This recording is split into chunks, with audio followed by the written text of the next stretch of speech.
Hello students, आप सभी का बहुत बहुत स्वागत है अल्फा अकेडमी में। एक और इम्पॉर्टेंट वीडियो है आप सभी के लिए, जहां पर कुछ इंपॉर्टेंट क्वेश्चंस जो पिछले सालों में पूछे गए हैं और इस बार भी आपके यूपी पॉलिटेक्निक में, बिहार पॉलिटेक्निक में पूछे जाने के बहुत सारे चांसेस हैं। तो अगर आप इस चैनल पर पहली बार आए, चैनल को सब्सक्राइब करें और चैनल से जुड़े रहें ताकि आपकी जो तैयारी है वो लगातार चलती रहे और जो भी इंपॉर्टेंट क्वेश्चन हैं वो आपको चैप्टर वाइज मिलते रहें। तो आज हम बात करने वाले हैं मैटर एंड इट्स क्लासिफिकेशन, द्रव्य और उसका वर्गीकरण। द्रव्य और उसका वर्गीकरण के जो इंपॉर्टेंट जितने भी क्वेश्चंस होंगे वो इस वीडियो में हम कवर करने वाले हैं। ये देखिए, यहाँ पर आप देख सकते हैं यूपी पॉलिटेक्निक 2011 में पूछा गया है, यूपी पॉलिटेक्निक 2016 में पूछा गया है और जो बाकी के क्वेश्चंस हैं ये भी कहीं ना कहीं चांसेस हैं, ये रिसर्च करके क्वेश्चंस बनाए गए, इसमें चांसेस हैं, बहुत ज़्यादा हाई चांसेस हैं कि ये क्वेश्चंस आपके पूछे जा सकते हैं। तो इन क्वेश्चंस को आप एक अलग नोटबुक में नोट कर लें, जहां पर आप जब भी एग्जाम देने जाएंगे तो उससे पहले पूरा एक बार रिवाइज कर लेंगे और क्वेश्चंस के साथ साथ आप प्रैक्टिस भी कर सकते हैं। वो कैसे? जब मैं क्वेश्चंस को पढ़ूंगा, आपको आंसर, आपको ऑप्शन भी दिख रहा होगा। अगर आपको ऑप्शन पता है तो आप वीडियो को रोक करके आप कमेंट सेक्शन में अपना जो है लिख सकते हैं, वहां पर कमेंट सेक्शन में अपना आप लिखें कौन सा ऑप्शन सही है। तो इस तरह से आप सही गलत या जो भी आपको लगता है आप उसको जरूर लिखें, कोई दिक्कत नहीं। अगर ऑप्शन गलत भी हो जाता है तो कोई प्रॉब्लम नहीं है, आपको लिखना है। इससे क्या होगा, आपकी प्रैक्टिस कंटिन्यू साथ में वीडियो के साथ साथ होती रहेगी। तो वीडियो देखने के साथ साथ आपको तैयारी भी होती रहेगी, आपको याद भी होगा। आप एक बार कमेंट सेक्शन में लिखेंगे, फिर एक बार वही क्वेश्चन जो है अपने पेज पर नोट डाउन करेंगे, तो काफी आपकी तैयारी यहाँ पर हो जाएगी। तो चलिए चलते हैं पहले क्वेश्चन की तरफ। पहला जो हमारा सवाल है वो हमसे पूछ रहे हैं द्रव्यमान और ऊर्जा में संबंध क्या है। द्रव्यमान मतलब m, जिसको हम m से रिप्रेजेंट करते हैं। ऊर्जा मतलब E, एनर्जी, इसको हम E से रिप्रेजेंट करते हैं। तो E और m में क्या संबंध है? यहाँ पर चार ऑप्शन दिए गए हैं। E स्क्वायर बराबर mc, E बराबर mc स्क्वायर, E बराबर 2mc, E बराबर em स्क्वायर c। तो देखिए, हम यहाँ बचपन से पढ़ते आ रहे हैं कि द्रव्यमान और ऊर्जा में जो संबंध होता है वो E बराबर mc स्क्वायर होता है। तो यहाँ पर जो सही जवाब होगा वो सही जवाब होगा E बराबर mc square, option number B. Question number 2 की तरफ चलते हैं। निम्न में से किसके क्रिस्टल में जल उपस्थित है? क्रिस्टल से मतलब है, आप एक तरह से समझ लीजिए कि किसके कणों में या किसके उसमें जल किसमें होता है। तो यहाँ पर आपको जिंक क्लोराइड, कास्टिक सोडा, खाने का सोडा और धोने का सोडा, ये चार ऑप्शन दिए गए हैं। अब इनके फॉर्मूले भी आपको पता होने चाहिए। अगर आपको पता है तो आप कमेंट सेक्शन में लिखें, नहीं पता है तो भी आप कमेंट सेक्शन में लिखें, ताकि आपको एक फॉर्मूला वाली बुक जो है अलग से फॉर्मूला के लिए जो इंपॉर्टेंट केमिस्ट्री के जो इंपॉर्टेंट फॉर्मूले हैं वो हम आपको प्रोवाइड कर पाए। जिंक क्लोराइड, कास्टिक सोडा, खाने का सोडा और धोने का सोडा। तो यहाँ पर जो जिसमें जल होता है वो धोने का सोडा, जो आपका धोने का सोडा होता है, ऑप्शन नंबर डी सही जवाब है। यहाँ पर उसमें आपका जल उपस्थित होता है। चलिए चलते हैं क्वेश्चन नंबर 3 की तरफ। तो क्वेश्चन हमारा 3 जो है, निम्नलिखित में से कौन सा शुद्ध पदार्थ है? तो शुद्ध पदार्थ वाला ये क्वेश्चन इंपॉर्टेंट है। यहाँ पर आपको देखना है कि शहद, दूध, नमक या वायु, कौन सा शुद्ध पदार्थ है? तो यहाँ पर हो सकता है बहुत सारे बच्चों को लगेगा कि वायु, या फिर कुछ लोग बोलेंगे कि शहद। दूध को इसलिए नहीं बोलेंगे क्योंकि दूध में लगता है लोगों को मिलावट हो जाती है तो हो सकता है कुछ लोग जवाब ना दें। तो यहाँ पर आपको जो, अगर नमक के बारे में अगर किसी ने, नमक जो आप यहाँ पर होता है वो नमक आपका एकदम शुद्ध पदार्थ होता है। तो नमक को आप पूरा, निम्न में से कौन सा शुद्ध पदार्थ है? दूध, शहद, दूध, नमक और वायु में से नमक जो है वो आपका सही आंसर होगा।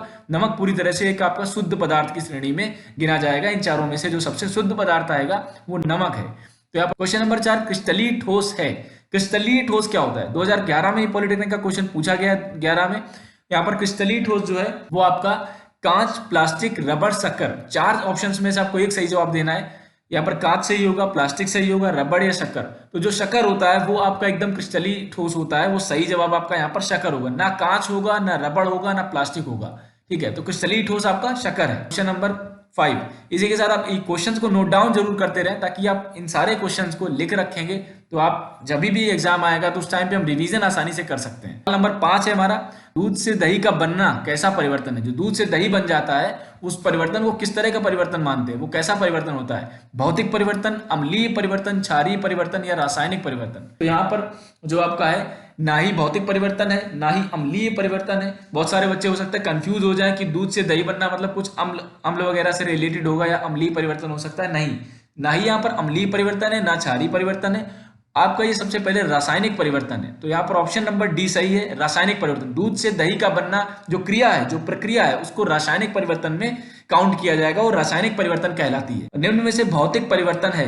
अब भौतिक परिवर्तन में देखिए पूछ रहा है ऑप्शन नंबर 6 में, भोजन का पचना, लोहे का चुंबक बनना, लोहे का जंग लगना, उपर्युक्त सभी। तो यहाँ पर जो भोजन का पचना है वो भी एक रासायनिक परिवर्तन में ही आएगा, वो आपका भौतिक परिवर्तन में नहीं आएगा। लोहे का चुंबक बनना, लोहे का जंग लगना या उपर्युक्त सभी, तो आपको ऑप्शन 3 में से छांटना है।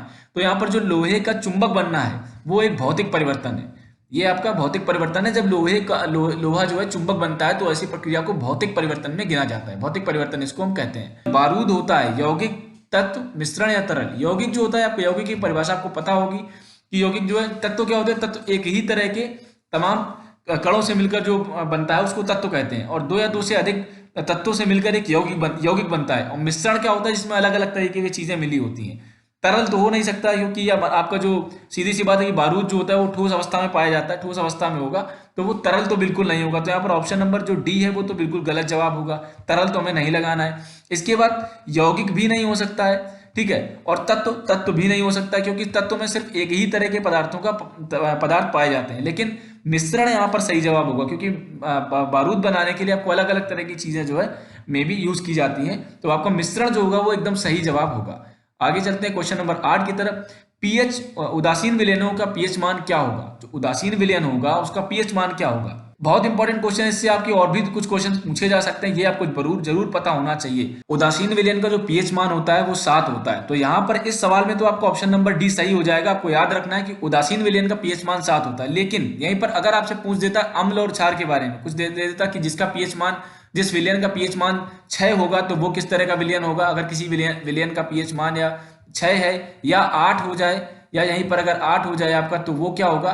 तो देखिए यहाँ पर 7 जो है वो तो उदासीन है, ना क्षारीय है ना ही अम्लीय है। तो आपको अगर 8 हो जाएगा या 9 हो जाएगा, ऊपर बढ़ेगा पीएच मान जो 14 तक जाता है, आपका पीएच मान जो होता है वो 14 तक जाता है। तो अगर आपका 7 से ऊपर हो जाएगा, अगर 7 से प्लस होगा, 7 प्लस होने पर जो होगा वो आपका जो पदार्थ होगा वो आपका क्षारीय हो जाएगा 7 से ज्यादा होने पर। और अगर आपका पीएच मान 7 से कम होता है, मतलब 7 से अगर नीचे आ जाता है आपका, 6 हो जाए, 5 हो जाए, 4 हो जाए, 3 हो जाए, तो वो आपका 0 हो जाए, 1 हो जाए, वहां पर आपका जो होगा अम्लीय विलयन कहलाएगा। तो आपको ये चीज याद रखनी है। यहाँ से आपके इस क्वेश्चन से 3 क्वेश्चन कवर हो रहे हैं कि अगर आपका 7 से ऊपर है तो वो क्षारीय में आएगा, अगर कम है तो अम्लीय में आएगा, अगर 7 है तो उदासीन होगा। तो ये पीएच मान से संबंधित क्वेश्चन आपके इस तरह के आ सकते हैं।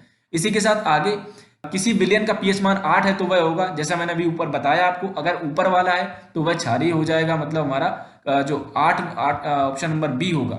अगर पीएच मान 7 से ऊपर है तो हमारा क्षारीय में काउंट होगा, तो यहाँ पर ये क्षारीय में से आ जाएगा। तो आपको इस तरह से याद रखना है। ऐसे ही क्वेश्चन आपको चेंज करके अलग अलग बदल के क्वेश्चन पूछे जाएंगे, लेकिन उनका जो बेसिक कंसेप्ट होगा, जो बेसिक सिद्धांत होगा वो लगभग बराबर रहता है, वही रहता है। उसी के बेसिस पे क्वेश्चन जो है पूछे जाते हैं। कार्बन डाइऑक्साइड अम्ल व क्षार दोनों में से क्रिया करता है। कौन सा ऑक्साइड अम्ल व क्षार दोनों में से क्रिया करता है? इसमें से कौन सा क्षार है जो कि आपका अम्ल और दोनों में से क्रिया करेगा? तो यहाँ पर आपका जो SO2 नहीं होता है, CO2 नहीं होता है, CaO भी नहीं होगा, कार्बन मोनोऑक्साइड भी नहीं होगा, आपका ZNO होगा, जिंक मोनोऑक्साइड जो होगा वो आपका दोनों में से क्रिया कर लेगा, अम्ल और क्षार दोनों में से। चलिए, यहाँ पर 10 नंबर तक हमने क्वेश्चन कर लिए। अब जैसे पीएच मान का मैंने आपको बताया, तो पीएच मान वाला एक क्वेश्चन है कि पानी का पीएच मान कितना होगा, ये आप मुझे ऑप्शन में बताएं। अगर आपको पता है और नहीं पता है तो इसको ढूंढ करके बताएं और यहाँ पर इन्फॉर्म करें, लिखें कमेंट सेक्शन में कि पानी का पीएच मान कितना होता है। यहीं पर आपका ये भी लिखें कि ताप बढ़ने पर पदार्थों की विलेयता घटती है कि बढ़ती है कि स्थिर रहती है या कुछ भी। तो इन सारा क्वेश्चन का जवाब दें। कोई भी और आपका डाउट या क्वेरी है तो दिए गए हेल्पलाइन नंबर्स पर कॉल करके जानकारी ले सकते हैं। कनेक्टेड रहें, करियर अल्फा पर इस चैनल पर जुड़े रहें और तैयारी करते रहें। Thank you so much, keep watching.